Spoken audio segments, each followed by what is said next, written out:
Okay, we're right about the time, so really excited for us to get started with our fifth session of our Thought Leadership series. Welcome everyone. The Thought Leadership series is really our way of facilitating continuous learning in the field. So every quarter we actually get together on one national platform to learn about different strategies, practices, and approaches that are really making an impact. My name is Jason White, and I'm the chairman of the National Reentry Workforce Collaborative. I also serve as the Director of Partnership Strategy at the Latino Coalition for Community Leadership. Now today, our topic is actually economic mobility for people who have been impacted by the justice system. And this is actually a very timely topic because as you are well aware, we actually have a favorable job market where there's more supply of jobs in comparison to the number of job seekers that are trying to find employment opportunity. So this is really an opportune time for us to capitalize on really finding opportunity for persons who have been impacted by the justice system. So, and I am actually very encouraged that today we actually have the largest turnout in this session. And what it is, it really indicates that the persons who are on this call are really committed to serving the persons who have been impacted by the justice system in a way where we're focused on really establishing career pathways to really break the cycle of poverty. And today I'm actually super excited to hand off to our guest host, Dr. LaQuisha Murphy. LaQuisha is actually an Associate Vice President at Jobs for the Future, otherwise known as JFF. JFF is actually one of the largest workforce development organization in the country. And LaQuisha and her team is actually developing a Center for Economic, Center for Justice and Economic Advancement at JFF. And the center is actually committed to driving economic advancement for people with records through policy research and changing practices, really to ensure that people have economic opportunity to education, training, and employment. And employment that is really geared towards career advancement. So she is actually the right person to be facilitating this conversation. Now, one of the things that I really like about LaQuisha is she is very knowledgeable about this work, but she's also very compassionate towards the persons we serve. So she will be sharing shortly a little bit more about her work. So we're excited to hear more from her. Now, before I hand off to LaQuisha, I do want to just take a quick moment to highlight a few announcements that are important for you to hear about. So if you are on our listserv, you should have received an email from us regarding our inaugural conference. Folks, we're excited. We will actually be hosting the first National Reentry Workforce Collaborative Conference in October 19th to the 21st at the Hyatt Regency Hotel in Bethesda, Maryland, which is about 3 miles outside of DC. The theme for the conference is Building Connection for Change. And as the theme indicates, we will be elevating practices and really creating spaces for attendees to form collaborative efforts that goes beyond the scope of the actual conference. So to learn more about that, you could just click on our website and check it out for more information.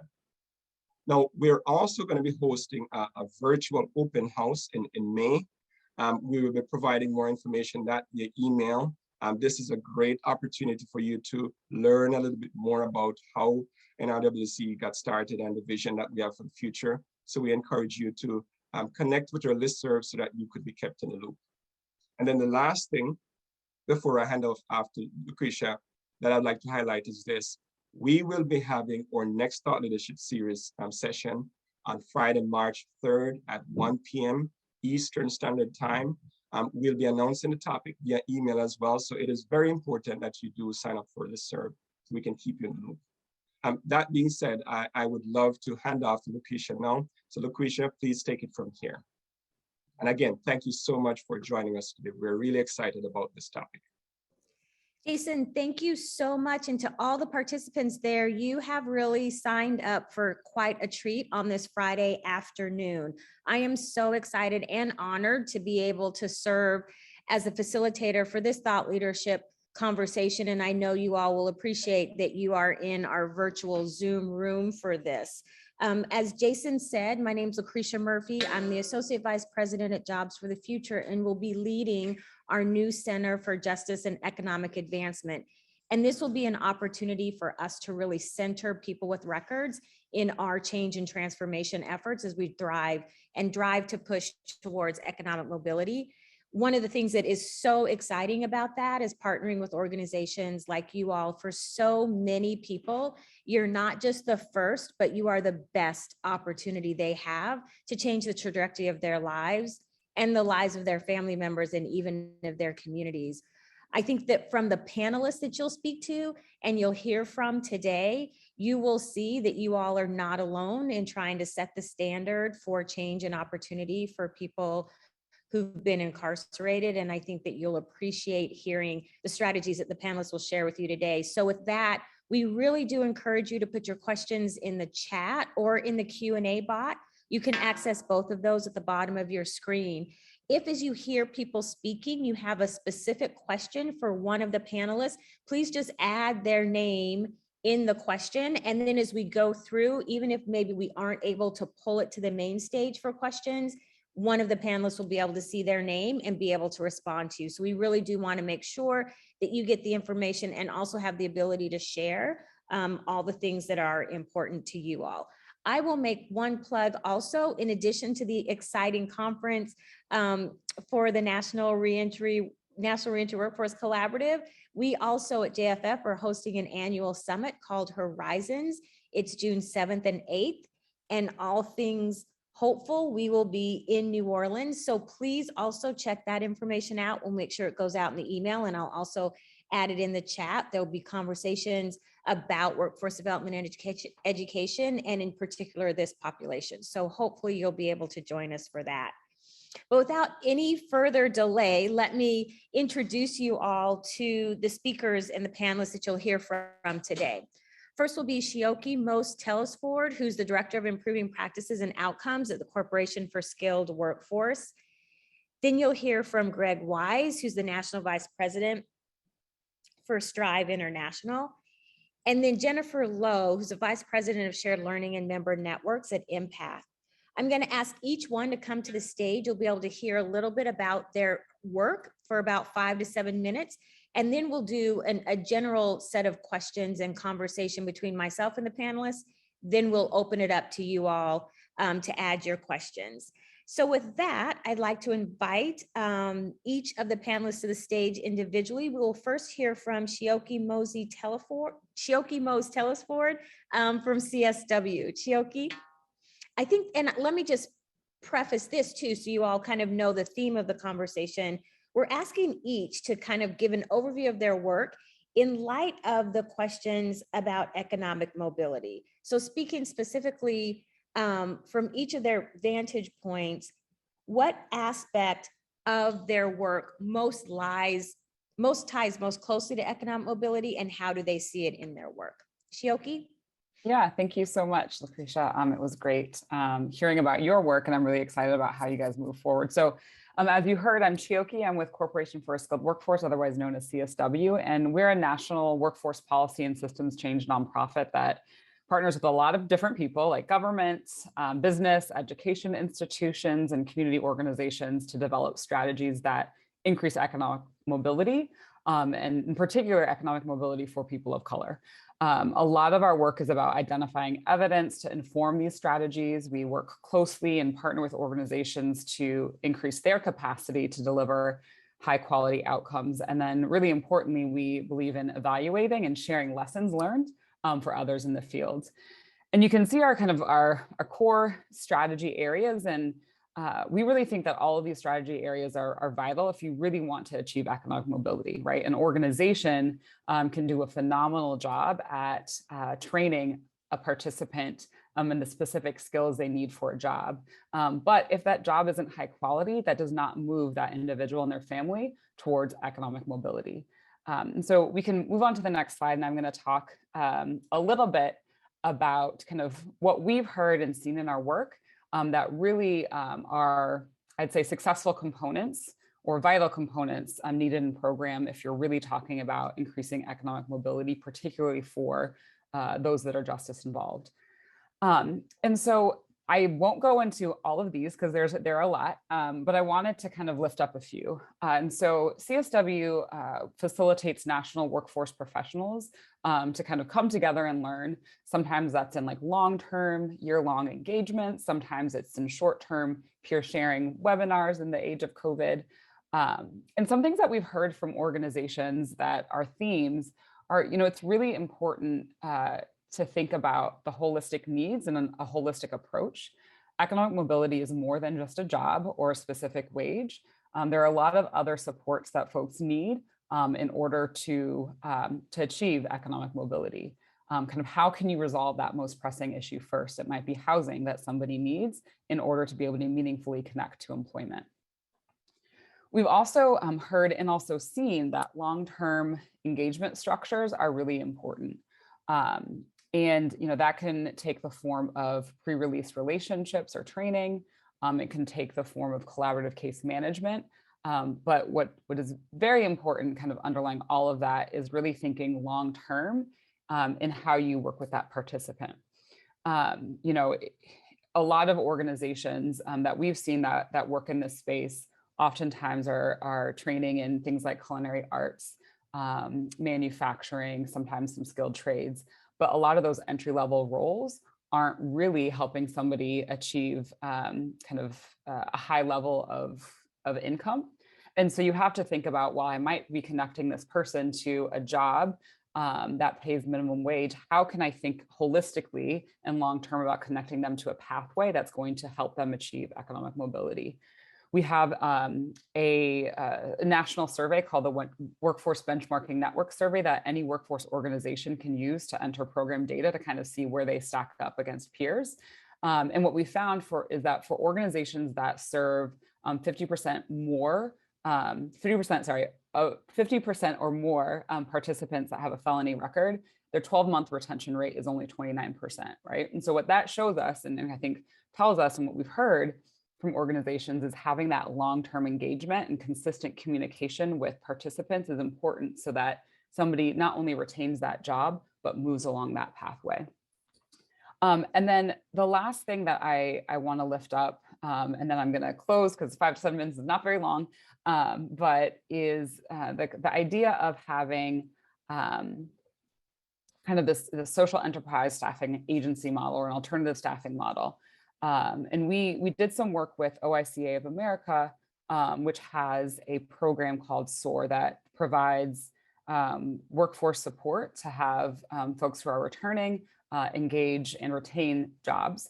But what they really wanted to understand was how they could connect folks not to entry-level roles, but to more professional, higher wage roles that like kind of lifted folks up along a career pathway.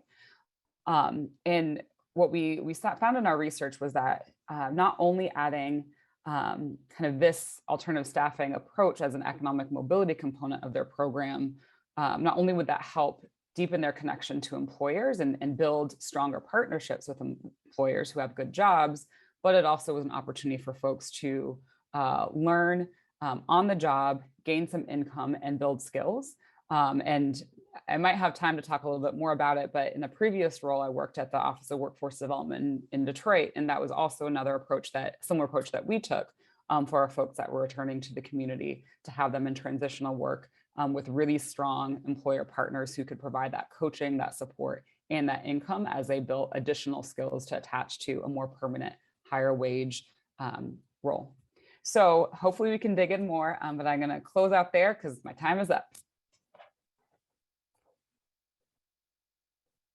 Thank you so much, Shioki. And definitely, I'm sure there's going to be a lot of questions and we can bring out a little bit more of this great work. Now I'm going to bring to the stage Greg Wise from Strive International.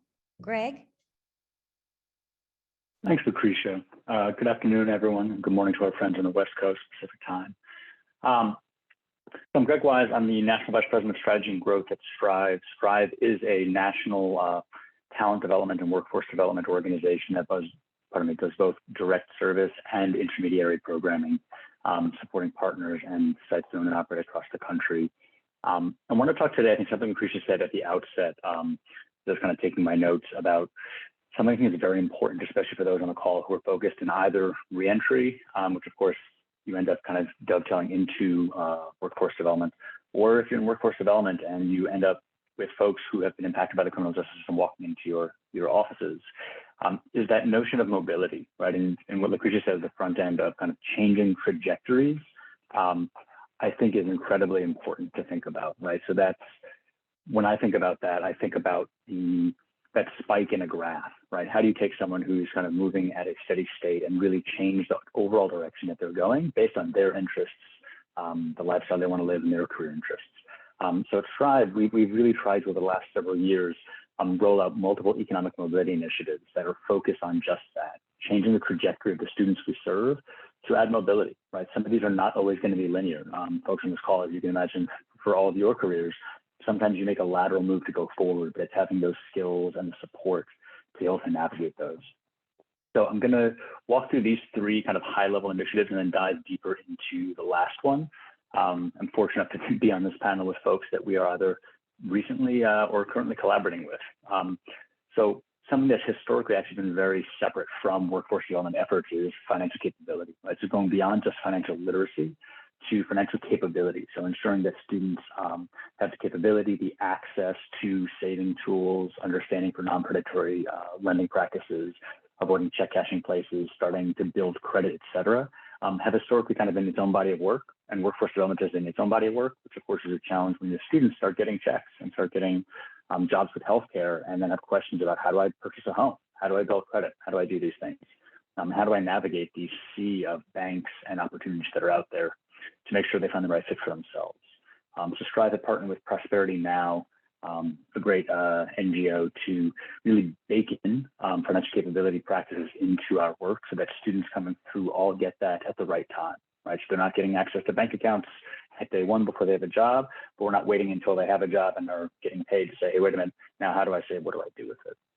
And I think it's another thing that we'll hear is the importance of integrating services, kind of right-sized services for students and participants at the right time in your programming will be a recurring theme throughout today's conversation. Another thing that Strive has done, and I'm glad that our friend Jennifer Lowe from Empath is on, is moving beyond case management to economic mobility mentoring. So at Strive, every student has always gotten what we call kind of career coaching. So someone helping them understand how to navigate their own careers. But typically we had deployed a kind of basic case management approach to provide wraparound supportive services. And in 2022, after spending a lot of time in 2021 doing some research, we will be deploying their mobility mentoring framework, which deploys a tool, which I think Jennifer will talk to, so I won't kind of spoil the lead, that is a bridge to self-sufficiency matrix, which is really a tool that just helps us students identify where they're starting from, where they want to go, and that all of our staff and case managers can use that to help a student navigate, and as we talked about mobility, take intentional steps towards economic self-sufficiency across a number of different variables. And the last piece that I'll jump into, and then we can hop to the next slide, is in workforce development and talent development, and this is where it gets challenging with working with justice impacted communities, is that balance between folks who need rapid attachment to the labor market and rapid attachment to get connected to workforce and stability and income with that mobility, right? That first job may not be the one that is going to be supporting them long term, but how do we make sure that they are in a pathway that they can get progressively more earnings to find family-sustaining wages and economic self-sufficiency? So about 2-3 years ago, before the pandemic, we actually partnered with some folks at the Corporation for Skilled Workforce to roll out and do research on a national sector strategy for Strive to ensure our career pathway opportunities really were connected not just to that first job that has good wages, but to growth potential. So on this next slide, I think what you'll see is that we mapped out really kind of, and I'll call your attention, this is kind of a high level key, and I'm mindful of time, of the 3 shades of blue at the bottom, right? So entry-level workforce, jobs sort of mid-level and more advanced. And those are really tied towards educational attainment levels, barriers to entry. We had a whole host of variables that we had CSW incorporate, such as are there licensing bars for folks with criminal backgrounds? What kind of educational attainment do you need to get there? What's the starting wage? And they ran this analysis across the top 10 markets distributed out across the country, so we could identify a adjustable framework for all of our sites to use. So on this next slide, you'll see an example of the healthcare sector and what that means. And if we can go to the next slide, please. Yeah, so this is just one example for one sector, which is identifying folks with a high school equivalent, high school diploma or equivalency. How do you navigate, right, from about $9 an hour as an orderly up to $61 an hour as a nurse practitioner? Now, there's obviously 20 pages of documents that explains how to do this behind this that we don't have time for today. But when we talk about economic mobility and changing the trajectory of folks, this is something I think that is incredibly important to map out and be able to share with your students, right? And you can do this depending what community you're in. You can get deeper into the weeds, but utilizing labor market data from places like the Bureau of Labor Statistics or Burn and Glass to understand the economy, understand where the hiring trends are so that your students can have the most information to really navigate that to attain family sustaining wages. This is all a long game, and I think it's important for folks in workforce and reentry to understand that. So with that, I'm mindful of time. I will kick it back to Lucretia for our next presenter. Looking forward to the conversation. Thank you, Greg. And this is going to flow quite nicely because our next presenter will be Jennifer Lowe from Empath, and she can share a little bit about the work that Greg alluded to and give you all a little bit deeper look at that work. Jennifer, welcome. Hi, thank you. Thank you all. And thank you, Greg, for that nice intro. So I'm Jennifer Lowe. I'm with Empath.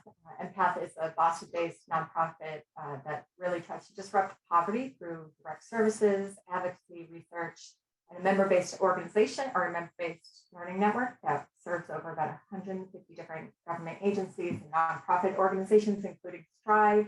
And I noticed a couple of other organizations on the call, so a shout out to Episcopal Community Services and others who are part of our network. Our mission is really to transform people's lives by helping them move out of poverty and to provide other institutions with the tools to be able to systematically do the same. And so when I think about this question or the different aspects of our work to share as it relates to economic mobility, I wanted to share two things. The first is that it requires a holistic approach. And the second is that it requires an understanding of the impacts of stress and trauma. So Empath is really known for our coaching approach and our tools. We call it mobility mentoring. And this holistic coaching approach is really based on research on how chronic stress and trauma, such as the everyday stressors of poverty and scarce resources, can impact the very self-regulatory skills that we need to be goal-directed, planful, and really get ahead. Poverty causes an incredible amount of stress. Lacking resources to get by means people are feeling unrelenting stress. They need to juggle so many priorities, trying to find affordable housing, caring for their family, getting ahead, managing debt, savings, etc. And then just pairing that with social biases, classism, racism, social isolation, navigating oppressive systems.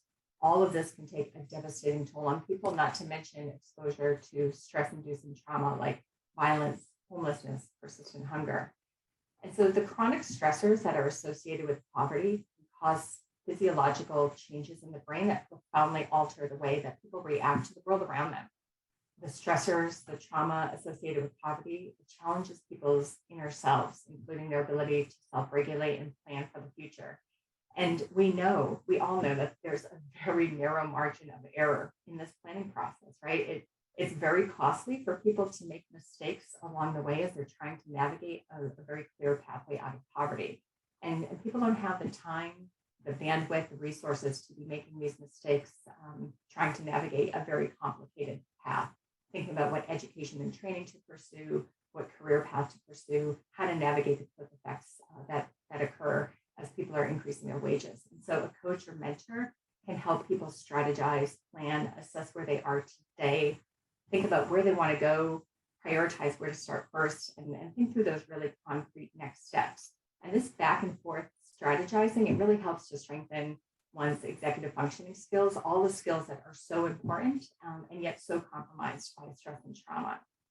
And so in the next slide, you're going to see the bridge to self-sufficiency. This is a tool that Greg had referred to, and it's our illustration of Empath's theory of change, but it's also a tool that we use in our work.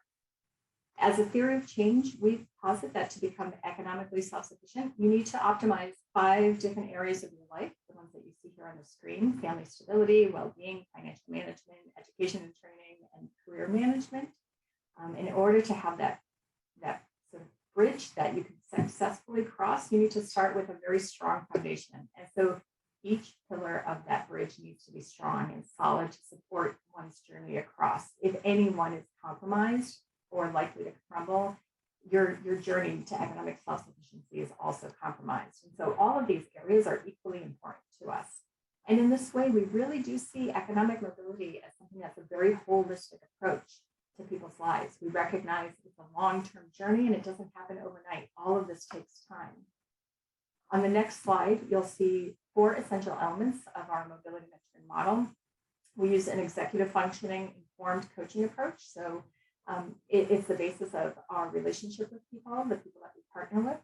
We really do see people as the experts of their own lives. They are in the driver's seat, and we want to make sure that we support them and help them to think through strategies and the resources needed. The bridge to self-sufficiency, that second essential element, is something that we use regularly. It's a tool to help people think about their lives in a very holistic way. It gives them that space to take a step back and really assess the big picture and consider where they like to go. And then goal setting helps to frame our work in that we are able to support people in developing the capacity to aspire, what's possible, thinking through what to prioritize, what concrete steps they can take today, this week or this month to even get started. And then considering early on what some of those potential challenges are that they might face along the way and strategize what to do. And then finally, recognition. We try to tie forms of recognition, such as earned incentives, into that goal setting process. As people set out, plan, and achieve their goals, we want to make sure that we're recognizing all the hard work and steps that they took to do so. It's a way for us to make sure that we're helping to create momentum and motivation, and really just reinforcing that positive sense of self that we as mentors, as coaches, we see you as someone who's putting in the work and the effort, taking those hard steps to be able to achieve your goal. And we want to recognize that. So all these 4 elements, they work together to create mobility mentoring approach to support people's pathways to greater economic mobility. And just to wrap up, I wanted to share some recent research that we did. We try to continually apply an equity lens to our work. We recently explored whether there are differences in outcomes by race and ethnicity. So do people of color experience mobility mentoring approaches differently? And Emily is going to upload that report. It's called What Works, Equity and Coaching, so that you can take a closer look at the findings. But I would just end by saying the key takeaway is that this work, or this model, appears to work equally well across race and ethnicity. We weren't able to detect any meaningful ways in which participants of color had poorer outcomes, and actually participants rated their experience with mobility mentoring highly, with no significant differences across race and ethnicity. So, thank you.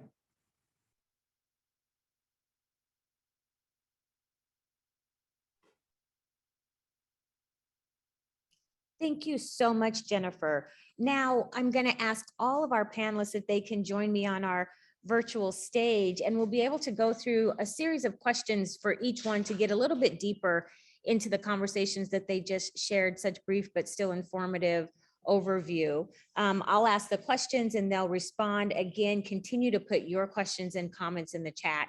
Emily is tracking those, and we'll be able to move forward. So the first question that I have, and maybe we'll start with Jennifer since she was last and now this time she can be first.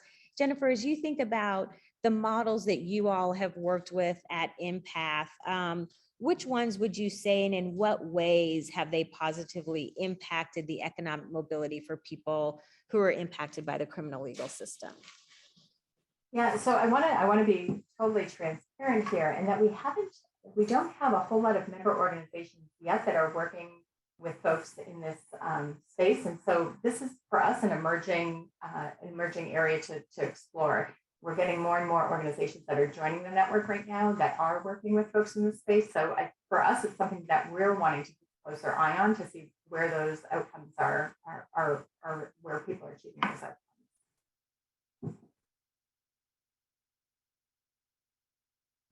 Thank you for that, Jennifer, and appreciate that. I'll go to Greg. Greg, do you want to add in on that with a particular focus, and folks in the chat are very interested in your pathways work. So that may be a core feature of how it's impacting economic mobility.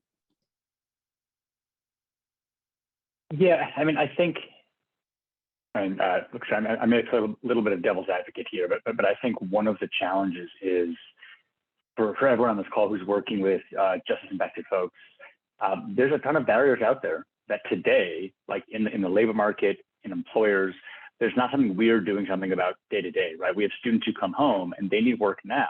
And so there's structural issues based on people's criminal backgrounds, based on the color of their skin, structural racism that we know are impacting our students in communities and programs across the country. And there is a tension in the space when we look at programs about, well, how do we balance the serving folks today and collaborating to make sure that they and their families right now can make progress and access mobility, while also acknowledging that we're all like, we're playing the short game and there's a much bigger battle here at play, right? That folks I know at JFF and CSW are also looking at, like, how do we change legislation? How do we make sure that employers don't have a disproportionate amount of power in this system?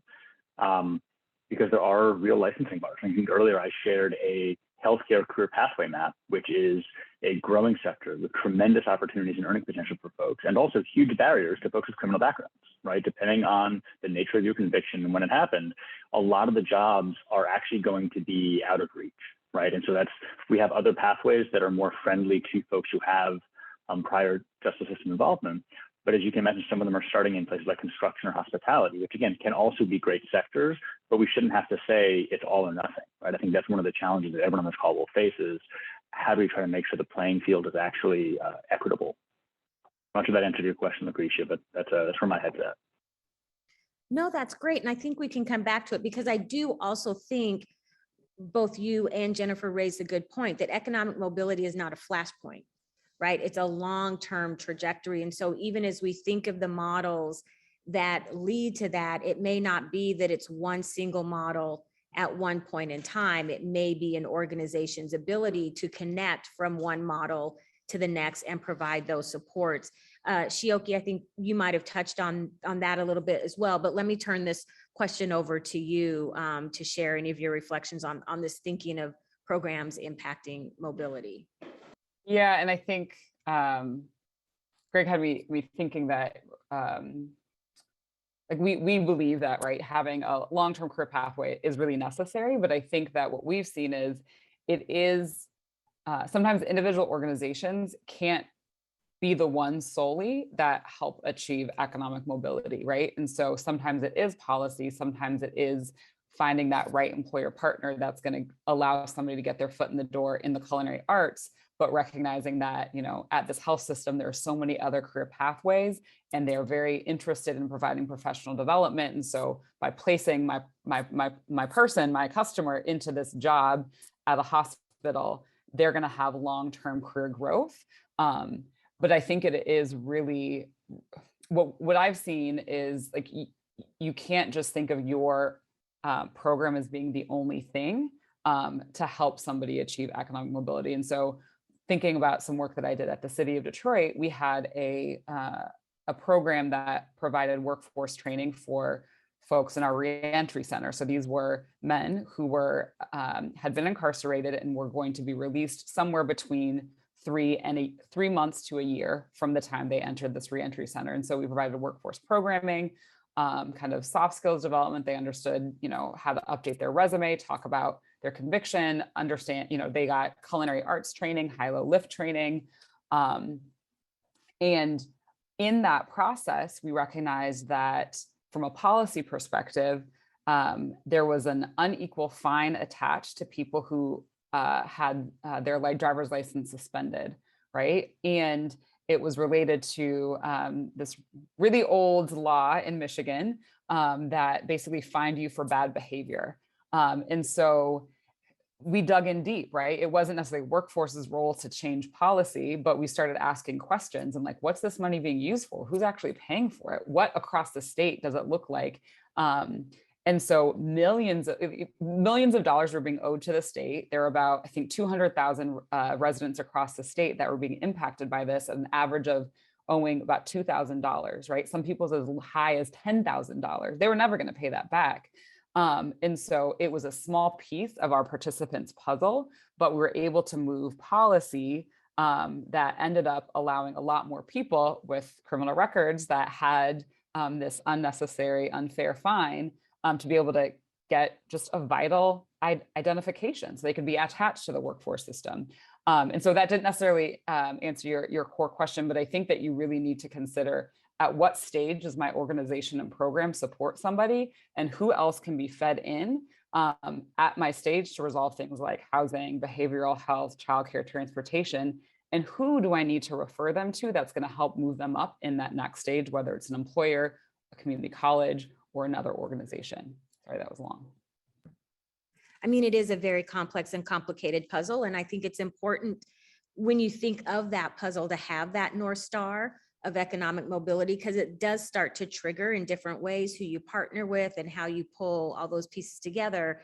And the policy piece that you just referenced, Shioki, is actually pretty monumental because it's one of those things that can always be a barrier because nobody recognizes it.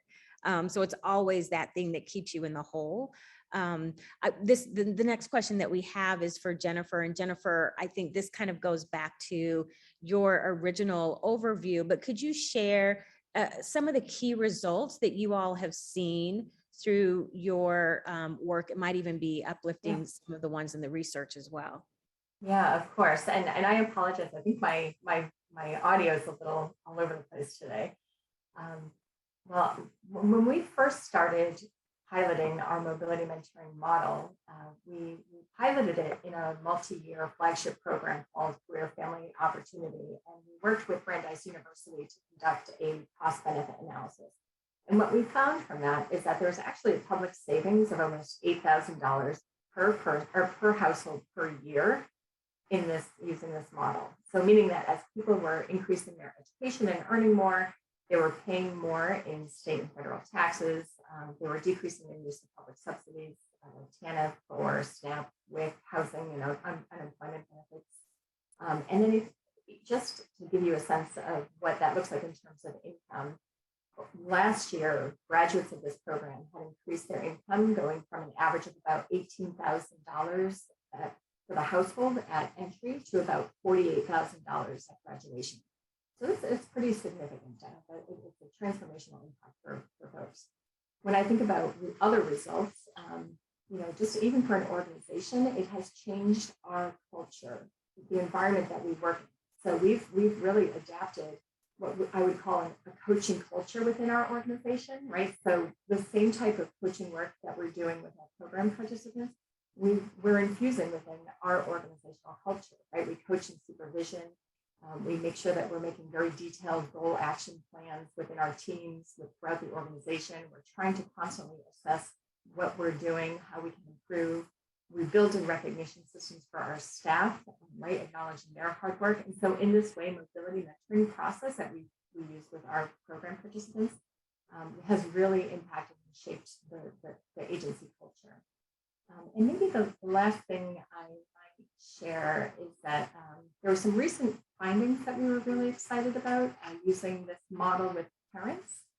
We found that one of our member organizations, Washington State Department of Children, Youth, and Families, found that using the mobility mentoring model with parents actually had an impact on child development. So they had a journal, the American Academy of Pediatrics Journal.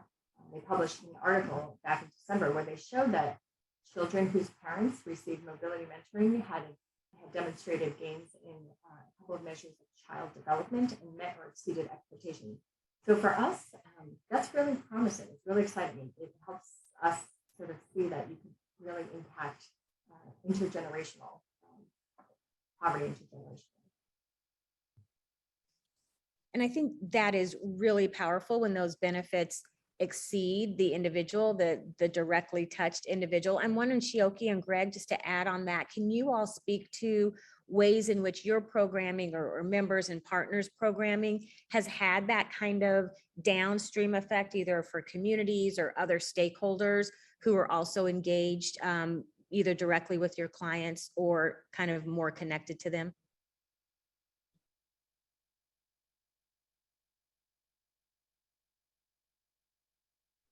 I'll let I was Greg. going to let you, I was going to let you I'm jump sorry. in, but Since we're I not was in quicker than person, you, that's button. harder to do. Yeah, thanks, Lucretia. Yeah, listen, I think that trickle, I hate saying trickle down because trickle down economics is a BS, but I do think that it's a relevant approach. Right? I mean, that's part of the, I think as Chika said earlier, none of this is going to happen in a moment, right? That first job someone gets when they're coming home, or if they're really struggling to get a family sustaining wage job, that first job is always going to be their lowest paying job, right? The next job ideally should have vertical growth. And I think part of what Strive programs do, our partners do across the country, is, and I'll actually steal a phrase from our partners in San Diego, Second Chance, who they're kind of, and they're exclusively reentry deploying Strive programming. One of the things they talk about when they work with their students is it's the ABCs of career development. And they talk about, first you have to get a job, not any job, but a job. Then you get a better job, and then you get a career. And that's their kind of mental orientation. And as basic as that is, I find that super helpful to orient the work that we all do. And to make sure that ideally our graduates, if they're adults, pass that kind of approach on to their children and their families.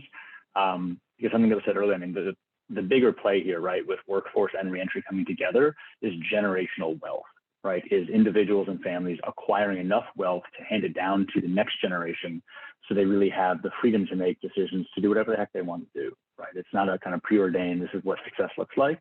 And so I think that's what we see in programs that Strive does and other people do, I think is a combination of these things. It's orienting how folks can navigate the workforce and the workplace.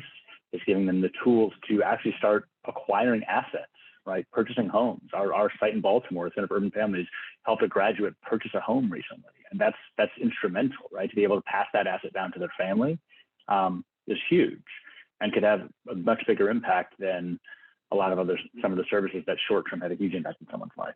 I think that's kind of our approach. And I think it takes a lot of collaboration to make all this stuff happen. But I'll throw it to Chioke if you want to.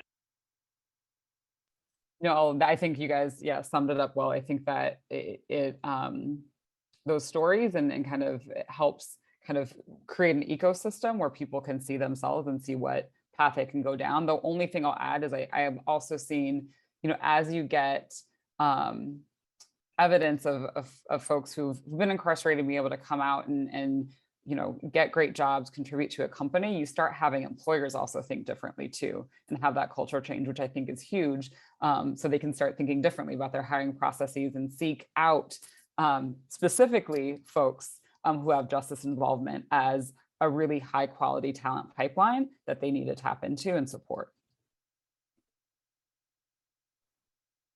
Kind of building on what you all just have talked about cumulatively, right? From the what does it take, thinking about the long term, thinking about building on with other partners and using policy and thinking about research. As you think about how folks have done that and what they've done, even what you all have done in your own organizations, what do you think are some program models, strategies, practices that should be included in programming? And then as you think about that, Greg, you started out with this, where might people find some challenges, either as they're trying to design and implement those programs, or they're trying to engage their participants and clients in those programs as they're building that out? Let me go to Greg, because Greg, you kind of started on this point a little bit earlier, and then I'll circle back around to Chioke and Jennifer. Sure, yeah. I mean, it's just a great question, Lucretia. I think, and one of the challenges I think our collective sector faces, and I don't like describing our sector, but is there's a lot of reinventing the wheel that happens, right? And historically, folks have been super siloed, and every couple of years, someone came out with a new curriculum that was trying to do something. And it wasn't that the curriculums, the models, and the organizations weren't fantastic, but we know what works, right? And I don't mean that just what Strive does works. What everyone can do works, right? There's a lot of effective practices, and many times it's resource constraints, right? It's not having the money, the connections to power and access that actually allow the things that we know work to be able to work. So I think sometimes it is that focus on collaboration can be critical. If you do, first 72-hour support really well, maybe you can partner with someone else who does the career readiness, right? Maybe you don't have to do everything, right? If you're partnering with, MSW students to provide your mental health services, maybe that's a better approach than trying to onboard 10 yourself. right? I mean, that's one of the reasons we're partnering with folks like Empath is their model was, going to be super additive. And why would we bother trying to recreate our own thing, even though we can and have done that in the past, right? So I think that's one. I think the other is just making sure that everything is assets-based, and just working with folks where they're coming from, because when they show up, they have all of these assets and skills. And as some people are going off in the chat room about that, those are not trumpeted in the correctional system, right? That's not what the support folks get, right? It's that environment is designed to break down your will, challenge your mental health, et cetera. And so I think starting with an assets-based approach in programs serving folks coming home involved with the justice system is incredibly important to help shift that dynamic and shift that kind of mental health approach, right? With a holistic approach, whether you're doing it directly yourselves or working with community partners. Chioke, do you want to add on to that? Yeah, I love everything Greg said. And I think that what I want to add is I do think it's important to use data, right? And so data in I think I'm going to point out two different ways, right? We know the nature of work is going to change. We know that the needs of employers are going to change. So really looking at what your labor market is telling you to make sure that you're not placing people into programs that are going to lead into a job that's not going to allow for long-term career growth and economic mobility. Right, the pandemic told us like we really do need to figure out ways to pivot, and I think it's going to be even more important that any programs that you're creating or running allow for the building of the skills for people to pivot, right? To be able to understand like, well, you know what? I actually worked in an early childhood education center. Like back in the day, these skills actually really transfer to being a supervisor, because toddlers and adults, sometimes you got to herd both of them, right? And so those are skills that transfer. And so we want to be able to build those resilient kind of pivotal skills. But I think that you really need to understand your program data and understand kind of where there are leaks, right, in your whole process. Is it at the recruitment stage? Is it at the retention stage? What does it look like when you disaggregate by race and gender and age, right? And so that you can really drill down and provide kind of tweaks to your program to either bring in a program like Empath, right, to add another element that's needed, or kind of change a little bit of your model. And the last thing I think that is so important is you have to put the needs of your participants or intended participants first. So ask them what they need, right? They're the experts in their own domain. And so when you're looking at changing your program or bringing new partners in, what are they saying they need in order to move along that economic mobility path? That's great. And Jennifer, I want to turn it over to you to join this conversation, kind of thinking about the network that you all work with. It really is an opportunity to work with organizations that have their own culture, their own practices, very diverse client bases, but then to think about how to bring in mobility mentoring and the strategies that you all have developed and shown can really work. So I'm wondering about what advice do you give to organizations to help them move towards building these efforts into their programming? Yeah, thank you, Lucretia.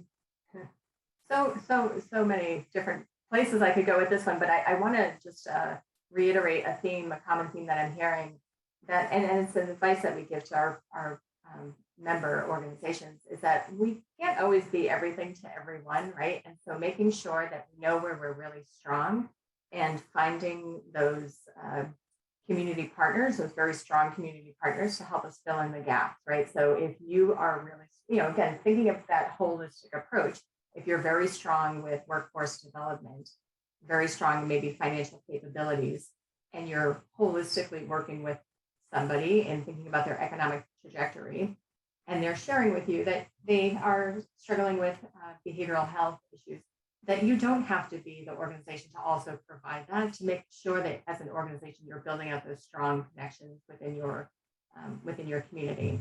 I would also say making sure as organizations are doing this work to build a very strong layer of supervision and supports for direct service staff, making sure that they're helping to feel supported, they have the skills and professional development to grow. And then lastly, always bring participant voice into the program design. They know what they need, they know what they want, they know what their challenges are. Ask people that you're wanting to serve what works best for them, right? It's so critical to our work. And I know something that is very important to us, and I'm sure many on the call today. I think that's so important that you just mentioned that, Jennifer. And then we also got a note that even in the chat, folks are sharing some of their personal experiences. And I think that all just adds to the wealth of the programming that happens in your program, but also the building of community, as Greg mentioned, right? To avoid the siloing or making us feel like we've got to put our heads down and get the work done, but really we can kind of open up and share and build some learnings. I think another final question we'll ask, and then let's start moving these great questions to the panelists, is one about funding, because it's intensive to do the work that you want to do in the short term. It's even more intensive, right? If we want to invest in dosage, to have some long-term support for individuals, but also the resources that it takes to partner. It's not that you can just do that on top of your day job if you want partnerships to be really robust and to fit really tightly and to create good nests and good pathways for people. So I'm wondering if you each want to talk about, we can start with Shioki first, just kind of what do you think about those resources? What would you suggest to funders, either public or private, as you think about building a good, strong resource base for people to grow out their work? Yeah, no, that's a great question. Funding is always an issue, right? We always need more of it to do the kind of work that we want. I think, when I'm think about what funders can do, I think flexible grants that are multi-year, and I know multi-year grants for funders is challenging, right? But really being flexible and making sure that an organization can use the funding to put it where they need it, right? For some organizations, it's about being able to have funds for stipends or a pot of emergency cash for their participants. For others, it might be, you know what, we really need capacity building because we've literally not looked really deeply in our data to understand our outcomes and brought participant voice in. So we need capacity building to be able to do that well. I think the other thing too is, and I think it goes back to what both Jennifer and Greg were saying, and is organizations being able to understand what their value add and the gaps in the systems that they can fill, I think allows you to really understand and reflect, like, do I actually need this funding, or is my mission aligned to this partner mission? And so therefore I don't need this additional funding to be able to do the work. So that's kind of what I would throw out there.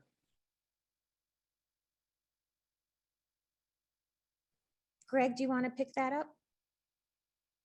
Yeah, I was hoping you'd call me next because I'm going to take the segue that got thrown out there. I think just something that was just said, I think that just to let folks kind of like absorb, I know we've got people, it's going crazy in the chat room, so y'all keep it up. I love it.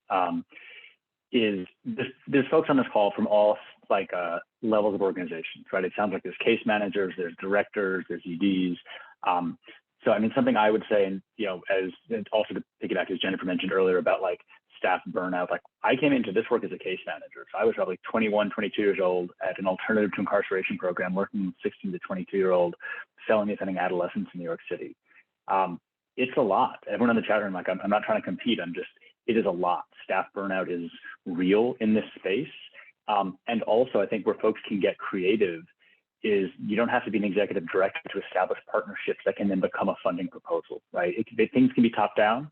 I can say, hey, I need to partner with JFF or CSW, and let's go cook that up, write a grant, see who bites. And also you can be a more junior staff member who says, hey, I just need a referral relationship. Someone has mental health needs, someone needs transitional work or emergency housing. And you start that collaboration, and then you can find out, hey, this actually might be appealing. How do we talk about this partnership that would be even better if it was adequately resourced?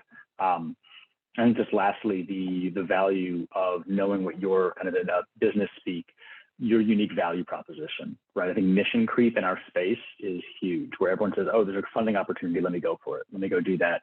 And all of a sudden you're doing underwater basket weaving for left-handed folks named Bob. And it's like, that's not your core mission. How did you get that? And now you have to meet this contract, and you're kind of contorting to it. And so I think it is very helpful to understand what's unique, right? I mean, everyone on today's call is interested in the intersection of reentry and workforce, but every organization has a different and distinct mission, theory of change, et cetera. So like, I just encourage everyone to lean into that. Funders are real smart, and they tend to pick up on that stuff. So the more that you're owning, hey, we do this and not that, I think can be super effective. And I think the point that you mentioned, Greg, that it doesn't always have to be top down, because sometimes that's where you find the folks who've been working on the ground will run into other organizations much more seamlessly to have some sense of how you can partner, where some of the connective tissue is. I think that's a really important point to mention as you think about how to build out resources. Jennifer, let's close with you kind of thinking about resources, public and private, that help to enhance the work. Yeah, I think if I were to share some advice for funders who want to fund this kind of work, whether they're public or private, be willing to learn with organizations, right? Be willing to walk alongside with organizations as we're trying to figure out what works.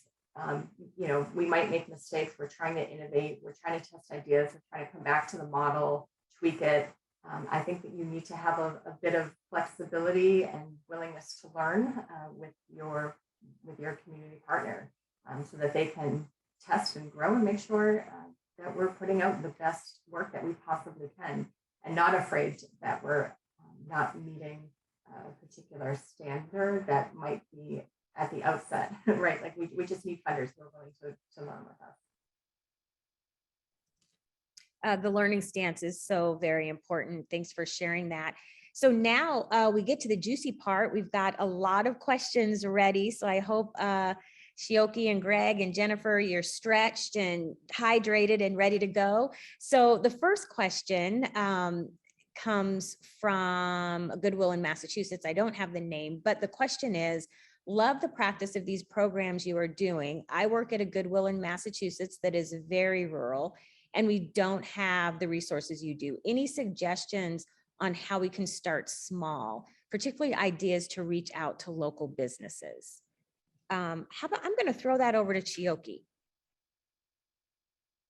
Yeah, I'll actually put on my previous role hat, which was at the City of Detroit's Office of Workforce Development. And we actually found that when we were first starting to do specifically transitional jobs for folks reentering the community, it was actually smaller businesses that were our best partners. They were flexible. We were able to have one-to-one conversations with the owners, talking about, this is an opportunity for us to really build the capacity of your future workforce. And so folks might come a little bit late, but do you think that you have the capability and the capacity to have a conversation about, why timeliness is important in this work? Do you have time to kind of carve out to kind of show them the ropes? And a lot of these small businesses were really excited to be able to do that, not only because they were in the community, they cared about their neighborhood and their community, but it really was an opportunity for them to develop that future workforce. So I think that, you really have to pitch it as not from my perspective, this is not charity that an employer is undertaking. This is an added value to their core business. And I think approaching it in that way and really making them see that there is an ROI for them is a way to shift their mindset and get them asking for more partnership. I'm wondering, Greg or Jennifer, do either of you have partners or members in your network who are rural communities and putting this work into practice in that context? Yeah, we certainly have rural organizations who are working in rural communities. I can't necessarily speak to their connections with local businesses, but I can speak to some of the challenges that they faced in thinking about that bridge to self-sufficiency and some of the challenges in supporting people in becoming economically mobile. And transportation has been one of the things that we see time and time again. Being able to afford transportation or get access to transportation to be able to get to those jobs, to be able to get to training programs. It's just one of the things that unfortunately rural communities are dealing with, and having to be very creative and think about how to connect people to good, stable resources. If I can just chime in real quick, I think to take what Shioki said a step further, rural and urban and metro alike, employers are generally bottom line focused. So like, as I've now had to do some of this in a way I never had before, as we're trying to expand Thrive into new communities, it's actually going and asking more questions. Like, what are your pain points? What positions have the highest turnover? What kind of skill sets are you looking for? Do you provide training and upskilling? Almost coming in, I don't care if it's rural, with a minor hard sell, right? So saying, hey, like, our students are the best, So we don't have a question about that. The question is, who do you need? How many people do you need? And is this going to be a good environment for them? Because honestly, we can get them jobs lots of places. I don't mean this from a posturing standpoint, but depending on the size of that business, that may be how they're thinking. And just really identifying that you can be a solution to them, right? It's that we're going to have candidates who are motivated, who are trained. As Jennifer said, ideally your program has gotten some of those barriers out of the way first, right? You've removed transportation issues, short-term living assistance, all that stuff. So now they're just some of the best candidates, and we're going to help provide, a no-cost service to you. It gets a little salesy, but it can be pretty effective. And I think it does go, you had mentioned the asset-based framework. Shioki had mentioned that this isn't a charity. I think it repostures how you approach businesses, from that perspective. The next question is really about inside the walls. One question, as a teacher inside prison, what kind of things can prisons do better, especially in the classroom, to prepare for transition success? And then a related question, thinking about the issue of training while incarcerated, and perhaps partnerships at the state corrections level, and also with local facilities, I think would be places to join in. I don't know who wants to start first with that. I can quickly jump in. So what I've seen specifically in Michigan through the Department of Corrections is they've done a great job of actually partnering with employers. So our largest energy company has a really large gap in the number of people willing to do tree trimming, because you have to be physically fit to climb really high and not afraid of heights. And so they actually created like on the job tree trimming institute where people are learning how to climb initially inside. They have something outside that they climb up that's really tall, but allows folks to gain the skills and then transition directly into that job. The other thing that they do that I think is, I think sometimes overlooked, is they've really done a good job of understanding like what is everything that somebody needs when they get out. So they literally have someone's name and a checkbox of, okay, you need an ID. Do you have your social security card? Do you have a place to live? Do you understand how to get a phone? Do you have an email address? Like, do you have a resume?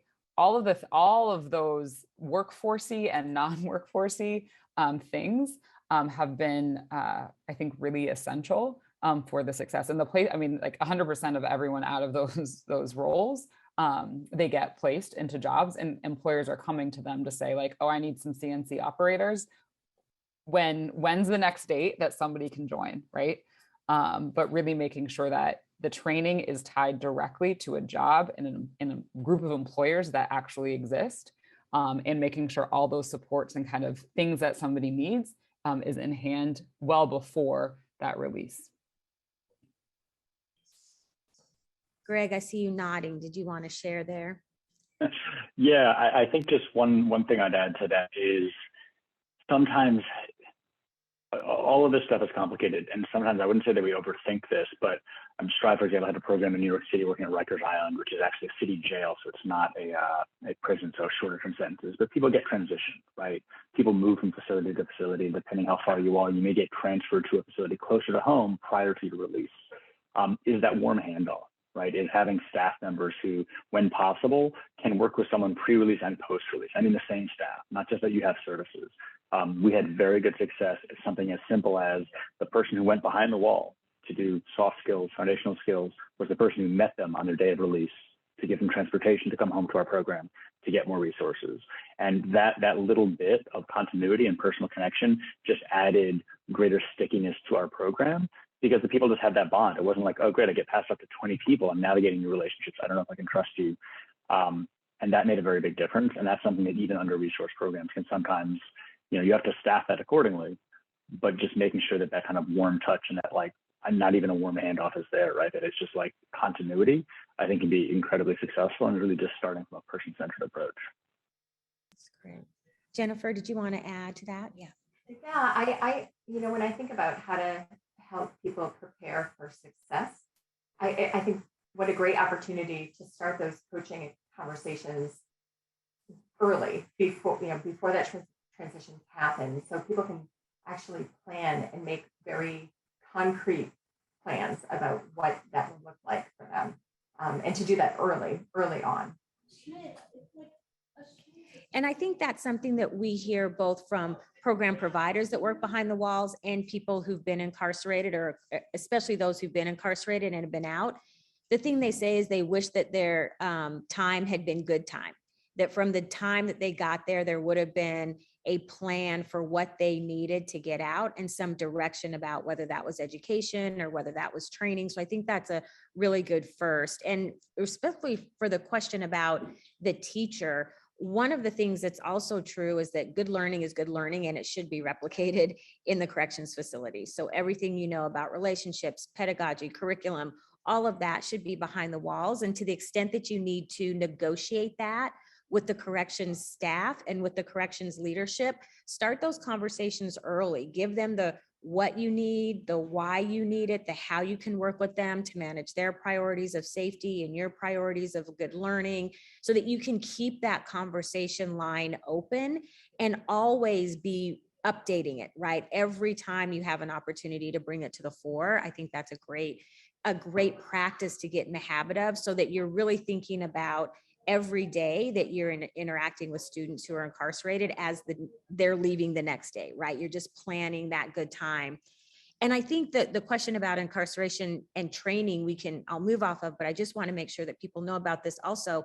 For states who are really moving into a state strategy around apprenticeship, they are often in conversation with their corrections partners at the state as well, thinking about how pre-apprenticeship type models and apprenticeship type models can start to develop behind the walls. And we've actually seen a number of those with the apprenticeship programs, either at a state level or local, but also with community colleges working at a state level or with their local facilities, being able to bring their training programs, credentialed training programs behind the walls. And as Shioki mentioned, working with employers who will put a site at Barton, particularly at the Ellsworth facility in Kansas. There are two employers who have a site at the facility, and people are hired as full-time employees. They get paid, and when they transition out, if they go to the community where that employer is, they have a job. If they don't, they have a reference for however many years they've been working. So there are examples out there, and we can certainly make sure that people get them. But it's a good question to bring up, and I'm glad we got the opportunity to share it with you. This conversation from Ken. Oh, thank you so much, Ken. After spending 4 years incarcerated, a year of which was just spent as an aide, and now working in reentry workforce, I think prisons could do a better job of ensuring that everyone leaves. Here are the basics. Just like Greg said, we don't have to overthink it. Read, ensure internet access is available to look for jobs, ensuring that future candidates can articulate their transfer skills and abilities. So great. And this is a very good example, I think, in general for workforce development. Ken writes, I work in the kitchen versus experience serving food in banquet style kitchens, right? The latter is a set of competencies that are transferable. Thanks so much for sharing that, Ken. Let's see, there are a lot coming in. Do panelists have resources in California, more nonprofit groups I can reach out to and serve more lines of communication to help my portfolio choices of partners? Maybe Jennifer and Greg, I know you guys have members that might be there. And Sally, we'll try to get you a few now and more later. Yeah, we certainly have members all over the country who are implementing a mobility mentoring informed work. And so I'm going to drop in the chat where you can search not only for California, but across the country, whatever state you're living in, to see what members are available in your area.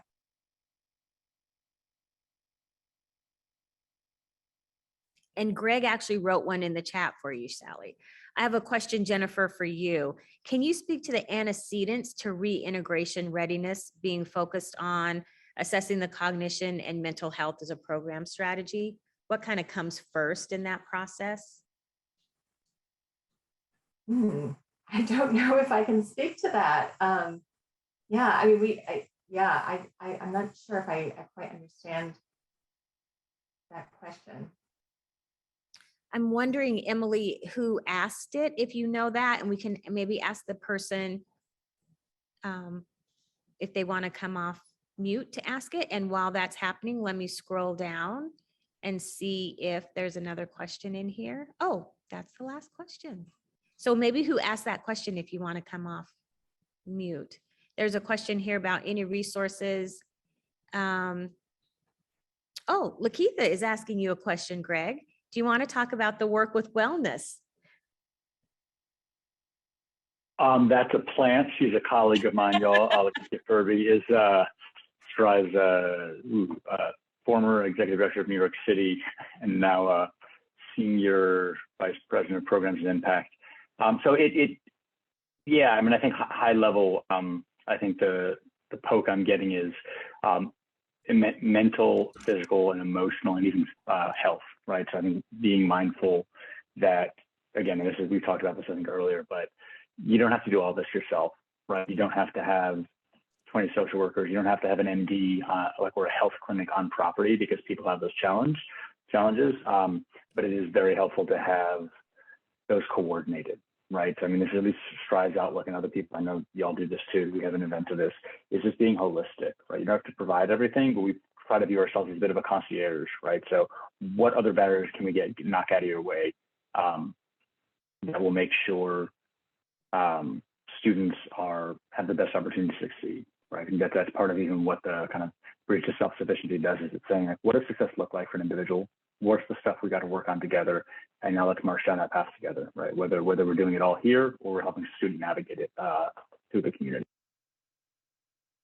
Thank you, Greg. And Dr. Key, Jennifer put her email in the chat, so please feel free to reach out to her for your question, and thanks for asking it. And so folks, with that, the time flies way too fast when we're having fun. So I do just want to thank all the panelists. A round of virtual applause. Thank you all so much for sharing your work.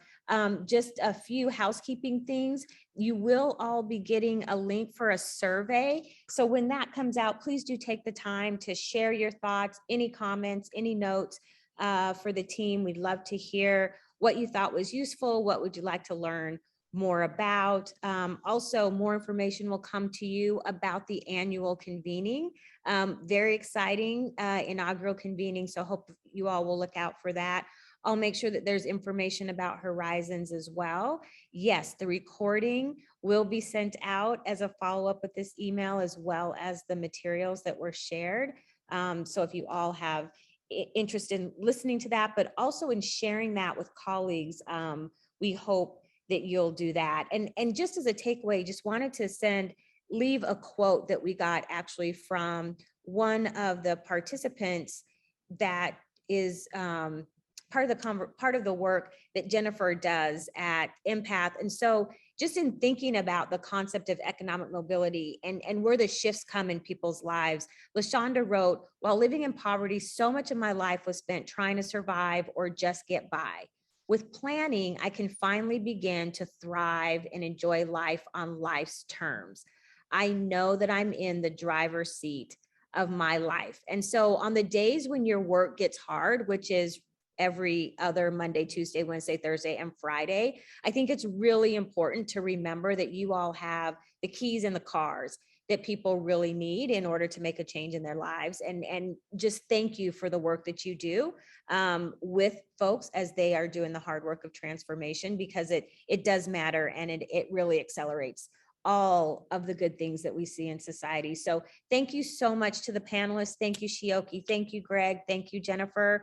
Thank you to the NRWC team. Thank you, Jason. Thank you, Emily. And thank you to Jennifer Lynch, who wasn't able to be with us today because she's not feeling well, but for all of the planning work that goes on behind the scenes. We so appreciate the participants for their active participation in the chat and the great questions, and really, really hope that folks sign up for the next Thought Leadership Series.